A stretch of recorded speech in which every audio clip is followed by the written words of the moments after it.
Mort de Jacques Perrin, comment avait-il rencontré Valentine Perrin, sa femme depuis 26 ans? Difficile de trouver un couple plus soudé dans le cinéma français. Mariés depuis 26 ans, Jacques et Valentine Perrin ont tout traversé ensemble. La vie privée, bien sûr, avec leurs 2 enfants, mais aussi le travail. Eux qui ont collaboré de nombreuses fois et se sont même rencontrés.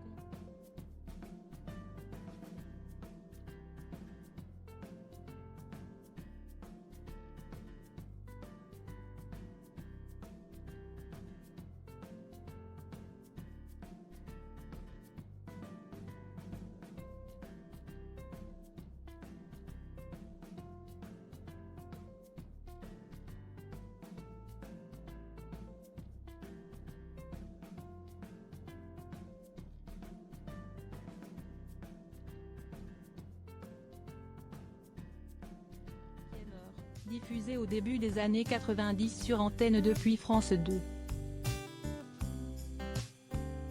À l'époque, l'acteur présente ce moment culturel qui s'intéresse aux différents films, de toute époque et de tout format. Et sa productrice n'est autre que Valentine, une jeune femme qui avait débuté sa carrière au cinéma et qui alterne entre le petit et le grand écran. En effet, elle avait commencé sa carrière en tant qu'assistante réalisateur pour Ne réveillez pas un flic qui dort, 1988, avec Alain Delon. Un poste qu'elle a tenu ensuite dans plusieurs autres films dont Une époque formidable de Gérard Jugnot ou encore Les Nuits fauves de Cyril Collard. Film acclamé par la critique.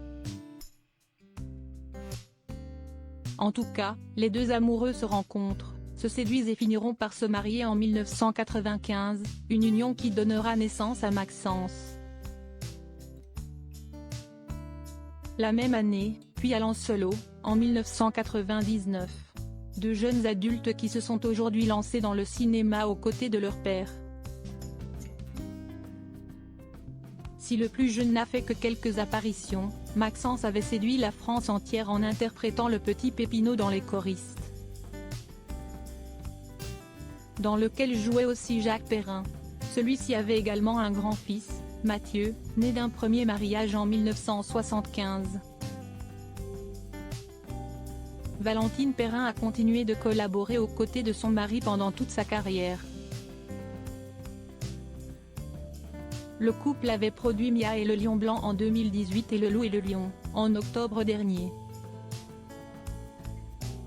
Heureux et amoureux jusqu'au bout, ils ont désormais été séparés par la vie. Acteur prolifique, Jacques Perrin avait tenu plusieurs rôles emblématiques, notamment dans Peau d'âne et Les Demoiselles de Rochefort, ainsi que dans Les Choristes. Son dernier rôle, dans Goliath il y a peu de temps, avait été celui d'un scientifique payé par les laboratoires pour ne pas dévoiler leurs pratiques.